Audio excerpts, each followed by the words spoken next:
Boa noite. Vamos falar então um pouquinho sobre respiração e comunicação.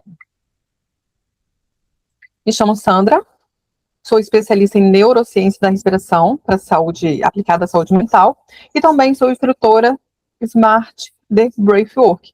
Para quem não conhece, o Breathwork são técnicas baseadas na respiração consciente, estratégica e intencional. Vocês sabem me dizer por que pessoas inteligentes, altamente capacitadas, falham ao se comunicar? Quem aqui nunca teve um professor que a gente tinha a percepção de que ele tinha total domínio do assunto, mas não conseguia transmitir informação com clareza? Ou quem nunca teve um chefe, ou um amigo, ou até mesmo nós, que às vezes a gente tem muito conhecimento, tem muito domínio, mas na hora de se comunicar não consegue passar a informação de forma clara como a gente gostaria. Vocês já ouviram falar de ansiedade social? Alguém aqui já ouviu falar de ansiedade social?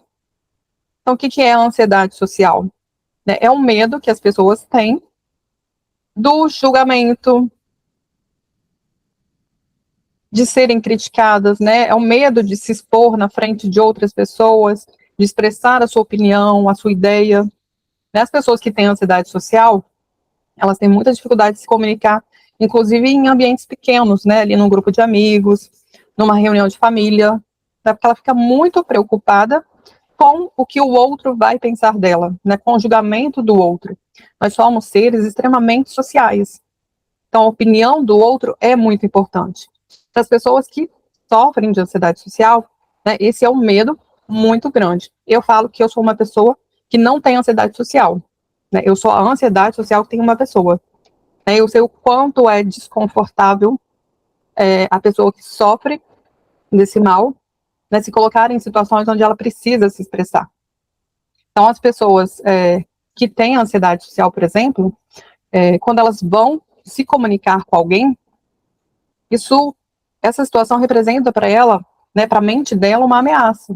O medo do julgamento, o medo, a preocupação com o que o outro vai pensar dela, faz com que ela interprete aquela situação ali como uma ameaça.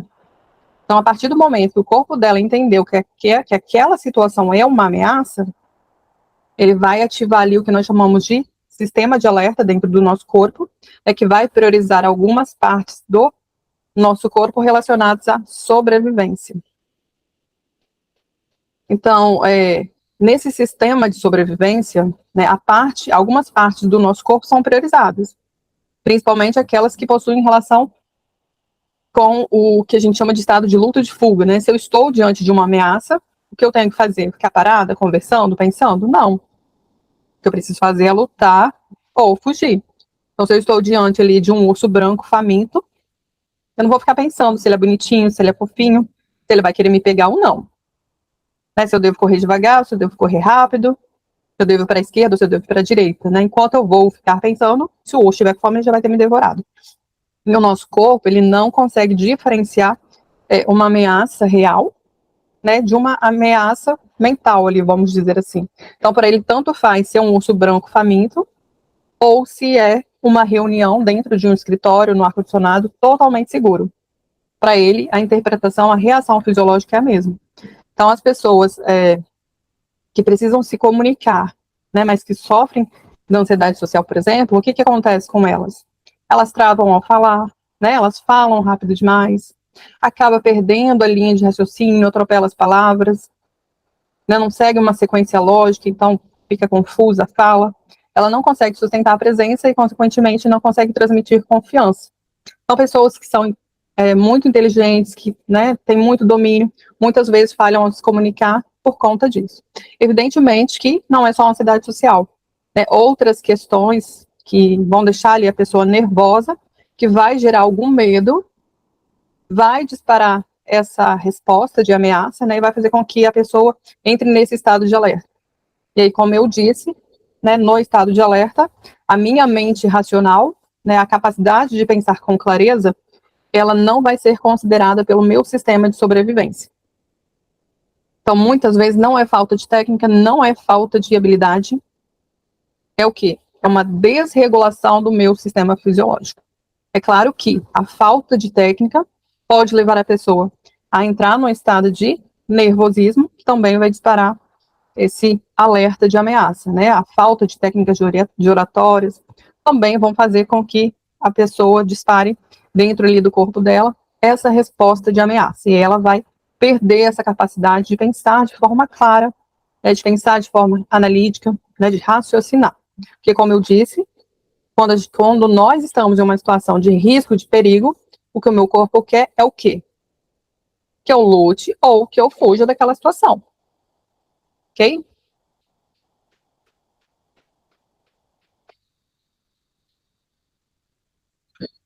Então, entendi que eu travo, eu falo rápido demais, eu perco a linha de raciocínio, por quê? Porque aconteceu aqui dentro do meu corpo uma desregulação fisiológica. E qual é, então, o pilar invisível da comunicação? Né? Muitas vezes a pessoa fica preocupada com N coisas, porém ela desconsidera o principal. Qual é o principal pilar? Que muitos de nós desconsideram? É o equilíbrio emocional. Então, antes mesmo de você dizer a primeira palavra, o seu corpo ele já está se comunicando. Se você está nervoso, sua mão vai começar a tremer, né? As mãos, você vai começar a suar, seu rosto vai começar a ficar vermelho, seu pescoço. Você vai começar a falar de forma atropelada, né? O seu coração ele vai acelerar, sua respiração vai ficar curta e rápida, né? Você pode ficar ofegante, ou até mesmo trancar a respiração. Então, tudo isso, né, já está comunicando antes mesmo de você começar a transmitir a sua mensagem. No nosso cérebro, a gente tem o que a gente chama de amígdalas cerebrais, né, que é responsável por identificar as ameaças. E a reação dela é em milissegundos. Então, assim, antes de você formular qualquer pensamento, ela já enviou sinais para o seu sistema nervoso dizendo que você está diante de uma ameaça, que precisa ativar seu sistema de sobrevivência. E aí entrou nesse estado de alerta, esquece, porque você perdeu a sua capacidade de raciocinar de forma lógica. Você pode até acessar ali as informações, mas vai ser aquele negócio todo embaralhado, todo confuso, e de fato, nesse estado de alerta, você não vai conseguir se comunicar de forma clara e eficiente. Então, o estado emocional e fisiológico, ele determina a qualidade de tudo. Né? O que você diz e como é recebido. Então, o pilar central da comunicação eficaz é o equilíbrio emocional. E qual é a raiz do equilíbrio emocional? É um sistema nervoso regulado. Se eu não tiver um sistema nervoso regulado, eu não vou ter o equilíbrio emocional. Todos nós temos dentro do nosso corpo um sistema nervoso que comanda ali de forma autônoma, né? Por isso que é sistema nervoso autônomo, durante 24 horas por dia, todos os nossos sistemas, todos os nossos órgãos, né, queira a gente ou não, ele está ali trabalhando 24 horas por dia, 7 dias por semana. Esse nosso sistema nervoso, ele é subdividido em 2 outros sistemas, que é o sistema nervoso parasimpático e o sistema nervoso simpático.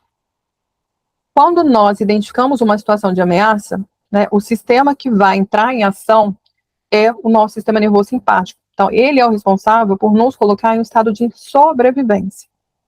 O sistema nervoso parasimpático, ele é o responsável por nos colocar em um estado de calma, de tranquilidade, de regeneração, de descanso. Para a gente se comunicar de forma eficaz, nós não podemos nem estar no extremo de um, nem no extremo de outro. A gente precisa estar em um equilíbrio, né? No equilíbrio entre os dois. Então, a regulação do sistema nervoso envolve a gente conseguir equilibrar esses 2 subsistemas.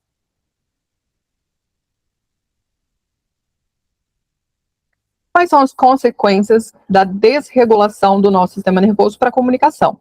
Então, quando o sistema nervoso ele está em modo de alerta, né, como se o nosso corpo sabotasse a comunicação. Né, sabotasse entre aspas. Por quê? O que o nosso corpo, a nossa mente quer é nos proteger daquilo que ele entendeu que é um risco, que é um perigo. Então, mesmo que você tenha total conhecimento, né, total domínio, que você saiba exatamente o que dizer, enquanto você estiver no estado de alerta, o seu corpo não vai permitir que você se comunique de forma eficiente. Então, e aí, nesse estado, então, o que acontece? O meu pensamento fica fragmentado, né, as ideias não fluem de forma coerente, conectada. Eu não consigo acessar a minha memória, né? Por isso que dá aquele famoso branco, a gente esquece tudo, não vem nada na cabeça, nada na mente. E muitas vezes, quando aquela situação passa, eu consigo acessar e eu relembro de tudo, né? Acontece muito isso com quem faz prova, né? Prova de concurso, Enem. Como a nossa respiração ela vai ficar mais acelerada, né? A nossa frequência cardíaca vai acelerar, a nossa fala, consequentemente, também vai ficar acelerada, né? Nosso discurso vai ficar desorganizado, um ritmo fora de controle, e a gente acaba demonstrando falta de autoridade. A gente perde a autoridade, ainda que a gente tenha total domínio, conhecimento, como a gente não consegue transmitir de forma eficiente, a gente perde a autoridade. E no mundo dos negócios, a gente sabe o quanto isso é importante, né?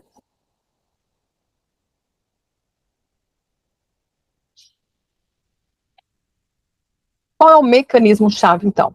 Eu já entendi que, para uma comunicação eficaz, eu preciso de equilíbrio emocional. Para eu ter o equilíbrio emocional, eu preciso regular o meu sistema nervoso. Qual é o mecanismo-chave para regular o sistema nervoso? A gente tem uma ferramenta dentro do nosso corpo que funciona como uma ponte entre mente e corpo.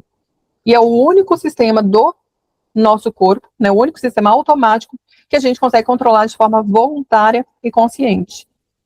Vocês fazem ideia de qual é esse sistema? É o nosso sistema respiratório.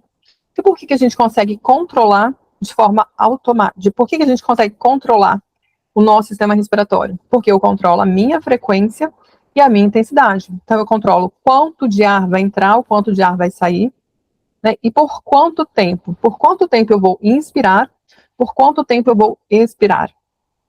E olha que interessante. O nosso sistema nervoso, ele responde exatamente a essa frequência e essa intensidade da respiração.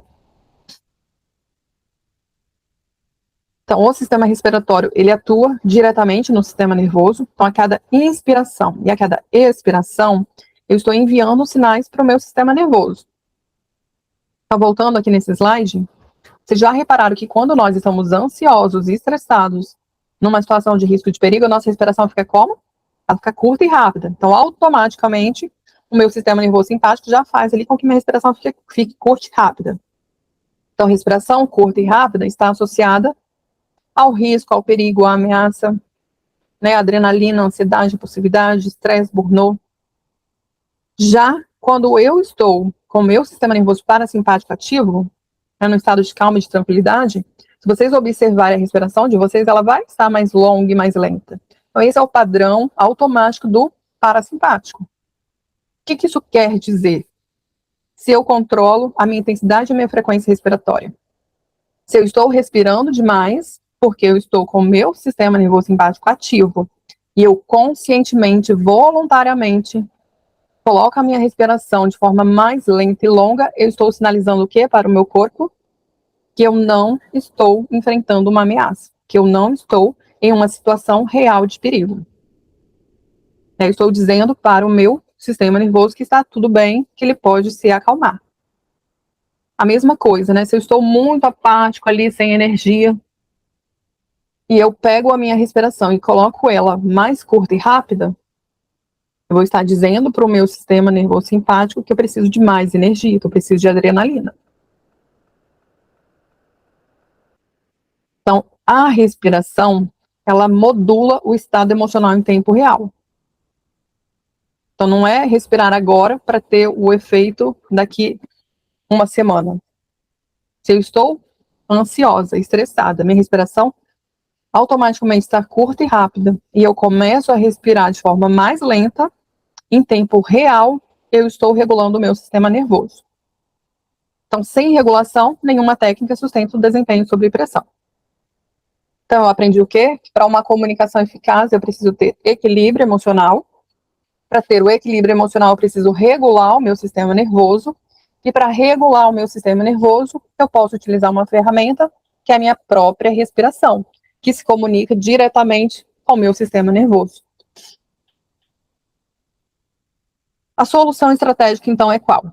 Né? Tornar a minha respiração funcional, porque se uma pessoa respira de forma desfuncional no dia a dia, ela vai ter muita dificuldade para implementar, né, as práticas de respiração consciente. Então, a pessoa que respira predominantemente pela boca, pela parte superior do peito, né, que não consegue utilizar o diafragma, ela vai ter dificuldade, né, na hora de se comunicar, na hora de implementar outras estratégias ali de respiração consciente. Desenvolver resiliência ao estresse. Por que desenvolver resiliência ao estresse? Porque eu vou permitir ao meu corpo atuar de forma mais equilibrada frente a um fator estressor. Então, se me comunicar é um fator estressor, quando eu passo a desenvolver essa resiliência, estou permitindo que o meu corpo, né, enfrente isso de forma mais equilibrada. E aplicar técnicas de breathwork, né, como eu disse, são técnicas baseadas na respiração consciente, de forma prévia ou concomitante ao evento ali, para ela regular o sistema nervoso dela em tempo real. O resultado é o quê? Um pensamento mais organizado, um ritmo da fala mais estável, né? Eu vou conseguir acessar com facilidade a minha memória, as informações, os dados, vou conseguir manter a minha presença, né? Sustentar a minha presença, vou conseguir uma escuta de qualidade, porque quando a gente se comunica, a gente está falando através de uma via de mão dupla, né? Eu falo com você e você me dá um feedback, seja ele visual, né? Seja através de gestos. E aí sim eu vou conseguir demonstrar segurança e autoridade para o meu público. Então, não se perde oportunidades por falta de conteúdo. Às vezes, nós perdemos oportunidades porque o nosso estado interno fisiológico não sustenta o que a gente sabe. Então, para quem quiser saber mais sobre regulação do sistema nervoso através da neurociência da respiração, eu deixo aqui para vocês o meu Instagram e o meu WhatsApp.